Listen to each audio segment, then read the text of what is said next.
నా జీవితంలో ఎలాంటి పరిస్థితి జరుగుతూ ఉంటే దేవునికి తెలిసి ఏమి చేయడే. నా కుటుంబంలో ఎలాంటి నష్టం జరుగుతూ ఉంటే దేవునికి తెలిసి ఏమి చేయడే. నా బిడ్డలు ఇలా పాడవుతూ ఉంటే దేవుడు తెలిసి ఏమి చేయడే. నా కంపెనీలో ఇలాంటి నష్టం జరుగుతుంది దేవుడు ఏమి చేయడే. నా వ్యాపారం ఇలాగ నాశనం అయిపోతుంది దేవుడు ఏమి చేయడే.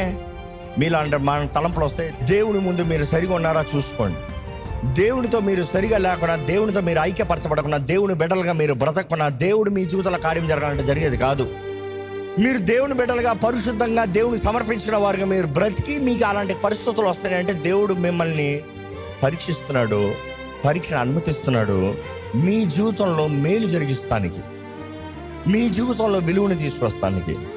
ఈ వాక్యం వినేటప్పుడు మీరు జ్ఞాపకం చేసుకోవాలి, క్రైస్తవ జీవితం అన్నదప్పుడు శ్రమలతో కూడిన జీవితము. ఈరోజు చాలామంది కేవలం ఆశీర్వాదాలు, దీవెన, సుఖముతో కూడిన జీవితాన్ని కోరుతున్నారు. అది దేవుడు వాగ్దానం చేయలేదండి.